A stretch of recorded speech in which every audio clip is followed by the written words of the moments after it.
The talk of Dallas Cowboys training camp so far this summer has centered around star pass rusher Micah Parsons, who's still waiting on an extension that's expected to make him the highest-paid non-quarterback in the league. Jerry Jones and the Cowboys seem to be in no rush to pay Parsons that kind of money, even after Parsons publicly requested a trade out of the organization last week. Jones, who just last month took needless jabs at Parsons' injury history amid already contentious contract negotiations with the two-time All-Pro, told fans not to lose any sleep about Parsons' future with the team over the weekend. In light of what appears to be a drawn-out stalemate between Parsons and the Cowboys, quarterback Dak Prescott offered a few simple words on the matter. "This business is business first, right?" Prescott said in an exclusive interview with USA Today. "We always say this game is a business, but it's business first." Prescott landed his 4-year, $240 million extension with the Cowboys last offseason, becoming the first quarterback at the time to make $60 million a year. But he played out his entire rookie deal and was franchise tagged twice before finally cashing in. In line with how the Cowboys typically do business, with stars hankering for massive deals, an irreplaceable cornerstone piece like Parsons will probably get his bag by the time the 2025-26 season rolls around. It's as if Malik Hooker just stepped off of the plane from Ohio State. The veteran safety looks downright refreshed heading into his 9th year in the NFL, his 5th with the Dallas Cowboys, as he reunites with Matt Eberflus, his former defensive coordinator for the Indianapolis Colts. Hooker spoke of his dominance in this year's training camp, following practice on Monday, and attributed his rejuvenation to the Cowboys' decision to reunite with Eberflus, only this time as a Dallas defensive coordinator. "I'll just say I'm comfortable," said Hooker. "Comfortable, duh. Obviously, I played Flus already when I was in Indianapolis. I'm very fond of his game." It's also a testament, however, to how the starting free safety approached the last several months following a disappointing 7-10 finish to the 2024 season. "Mixed with that, I just say the confidence of the work that I put in this offseason," he said. "I know I put the work in to be able to come out here and compete at the highest level and continuously compete at the highest level, so I can say I'm confident. And going out there and doing what I'm used to." He then circled back to praising Eberflus' scheme. "Thankfully, I was able to get back into the system that I was already in," said Hooker. "So, I was able to pick up on a lot of the stuff that we were already taught named and just bring it over." The next step for Eberflus' defense is to be tested in a scrimmage against the talented Los Angeles Rams, an offensive symphony orchestrated by Sean McVay, in what will mark the first time the Cowboys will square off against an opposing team ahead of the preseason matchup between the two clubs on Saturday. There's a solid chance Hooker won't take the field in the latter, so he's going to make the most of his reps on Tuesday. "It's about being able to play against somebody new," he said. "I mean, obviously, you still get a lot of physicality against your own team, but there's only so much that you can do without crossing the line. So, to get somebody else to hear a different opponent, a different team, to come in here and not only work their techniques and their fundamentals, but for us to finally go live before this preseason game. It's special." You can bet head coach Brian Schottenheimer will have his head on a swivel for any of his players who might try to play beyond the edge, as in to say anyone who might let their chippiness spill over into a fight, something that's been known to happen when the Cowboys and Rams line up for a scrimmage in Oxnard. And considering there have already been several skirmishes amongst teammates to this point in camp, resulting in a ratcheted-up approach from a fiery Schottenheimer to curb the behavior, again, it'll be something to keep an eye on. For his part, Hooker sees the ability to play on the razor's edge as exactly what the Cowboys need and have been missing. "That's just guys competing, man," he explained. "At the end of the day, we've got a lot of hungry guys. Obviously, we weren't satisfied with the results we had last year, so that's just what comes with a lot of guys that's hungry and all want to win. That's stuff that tends to happen, but the good thing about it is we ain't the type of team that have guys who are going to take it off the field. It is what it is when it happens out here, then right back after, we're back to the great camaraderie and stuff like that with the guys. That's something that's necessary for you to build a winning culture and a winning team.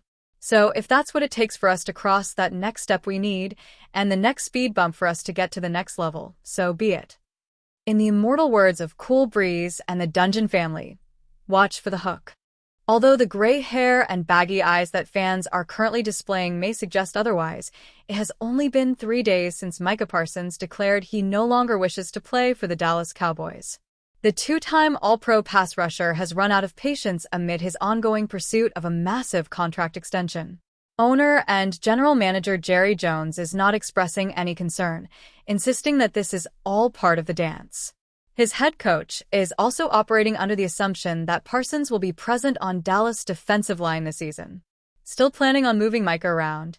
I expect Micah to be here, Brian Schottenheimer told reporters before Monday's practice at Cowboys training camp, per The Athletic's John Machota. While those words may seem bold given the bad optics tornado that is pillaging Oxnard, California, as we speak, seemingly positive Parsons-related developments are taking shape. The four-time Pro Bowler is still wearing his number 11 jersey at practice and has been very engaged in team meetings.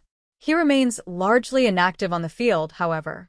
Even if player and owner can talk over their differences and figure out how to proceed forward, the damage may be done. Parsons has yet to practice in a full capacity, which obviously creates potential complications once the regular season begins.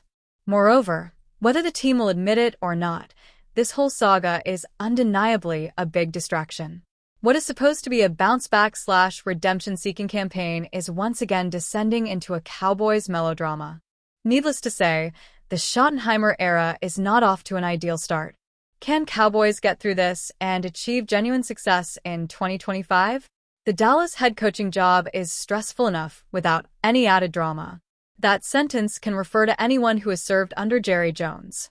The 82-year-old billionaire has thrived in various arenas, amassing a fortune in his business dealings, helping to build the most valuable franchise in sports, and recently flexing his acting chops in a guest spot on Taylor Sheridan's Landman.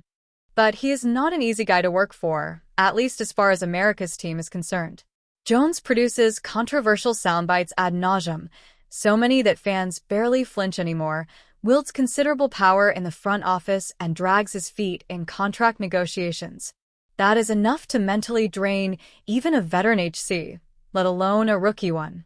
Now, in addition to all those hazards, Schottenheimer must also navigate the disconcerting Micah Parsons situation. The 51-year-old may actually have to begin the greatest opportunity of his career without his best player, knowing full well the part that Jones has played in making that troubling scenario a distinct possibility. Schottenheimer cannot express these frustrations, of course, at least not in front of a live microphone, so he can only tout the party line. Regardless of how one feels about the man's head coaching qualifications, they should acknowledge the burdensome circumstances that Schottenheimer is supposed to somehow overcome. Fortunately, Parsons is giving all of Dallas some reason for hope. The decision to wear his jersey suggests he has at least an iota of loyalty left to the organization. It is clear he still wants to support his teammates despite the lingering tension between him and Cowboys brass.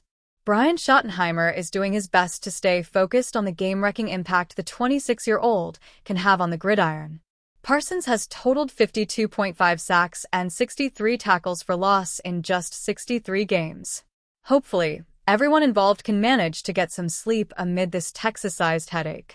Micah Parsons has been dominant from the moment he set foot on an NFL field. After 4 seasons of elite-level play, now it's time for the two-time All-Pro to get paid.